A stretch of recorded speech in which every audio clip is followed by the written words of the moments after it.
Making the time. I really do appreciate it. I've been following the story for years because I've been friends with Judy and with Jennifer Huffman, Joe's family for years, following the chutes and ladders, the ups and downs of trying to get this to this point. So I guess my first question would be, why save a script like this? Well, you know, I read the book when it came out, and I loved it. And I thought it was a cinematic story because it's a real, you know, you're going to beat the seniors, you're going to beat the elite schools, and then you're going to beat Hitler. It's a pretty good story.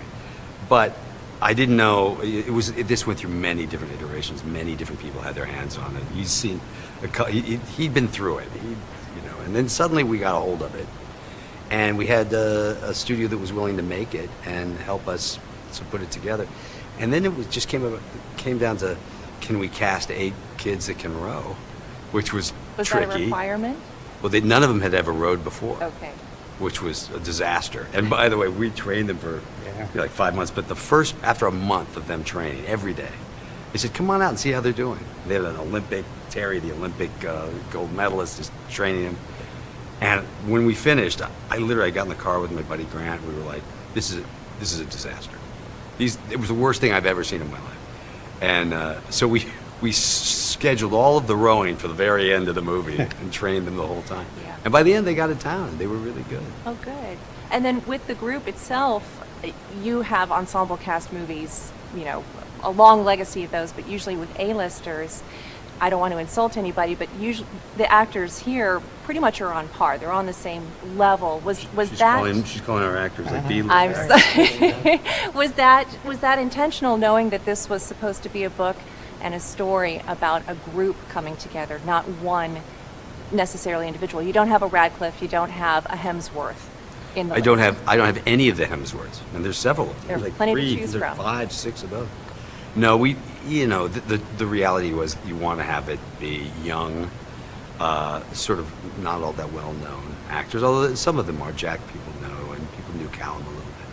But the reality is we had to train them for a long period of time. They had to have the time to do it, and the willingness to do it. But actors do that. That's what they do. So it was, honestly, the only decisions were about getting the right actors for the right parts. Mm-hmm. Is there a conscientious choice for projects for you? What you choose as an actor versus a director? Yeah. If I'm too old to play the part, I'll direct it. I think it's usually the plan. Yeah, I was actually hoping you'd play Ulbrichtson, but yeah. No, Ulbrichtson. No, when we got Joel Edgerton, I was very happy with that. Yeah, look, there are films that I've written for myself to be like Good Night and Good Luck and Ides of March and parts like that I wrote for me to be in, and because I wanted to tell those stories. But for the most part, it's a lot more fun to be on the other side and let them. Is it really? Sure. Well, think about it this way: acting is one of the paints in a painting, and directing is the painter. You use sound and music and acting and visual effects and everything, and put a story together. And you get to have a part in all of it. And you get to be the boss of a lot of people. Yeah. Get to yell at people. Yeah. And you've been through this, of course, through the years. Putting this book together with Judy, your next door neighbor, did this really go from coffee table to Clooney? I mean, this must have been a unique experience. Yeah. Over 10 years. It took a while, but it's been great. I mean, first of all, working with Judy, couldn't have written the book without Judy. She was the repository of all things Joe Rance. She had spent the last couple years of his life taking notes, saving his stuff, asking him very detailed questions that she then recorded.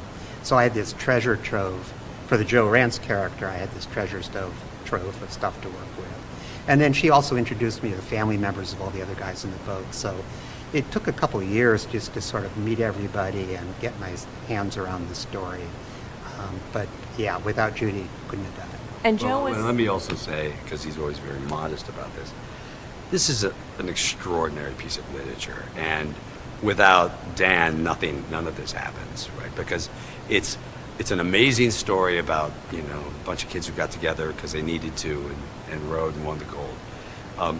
We've seen stories kind of like that in the history of time. He made it a very special story about these young men. So Thank you. She has certainly praised you as well, that she says it was a hand of fate that you just happened to be her neighbor and that she could come across to you and put this story together, because with tears in her eyes, she just didn't want this forgotten. She didn't want her father forgotten. Yeah, well, it was very important to me. I mean, Judy was very emotional as we were working together on it. It was very important to me to get her dad's character right.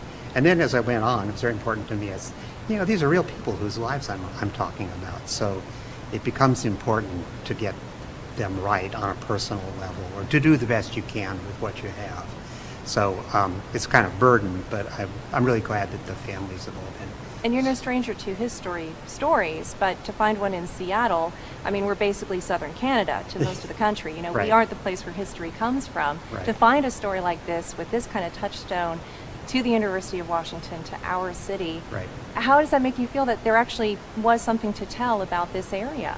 Well, that was part of what was so cool about the story, is especially in the 1930s, people on the East Coast, particularly people in rowing circles, which tended to be, prep school kids and so forth. Rich. Very rich. They literally didn't know where Seattle was. And if they thought about Seattle at all, they thought we were living, I don't know, in log cabins or something out here.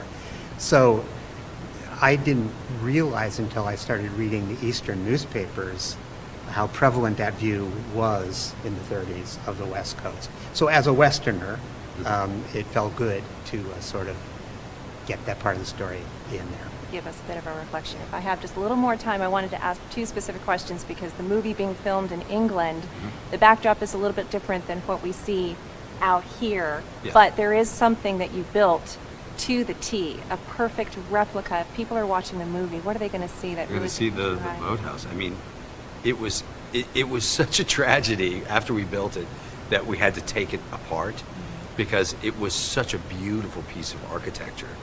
And I'm very excited that and whatever way anybody can do to help continue to renovate this incredible old airplane hangar, beautiful boathouse.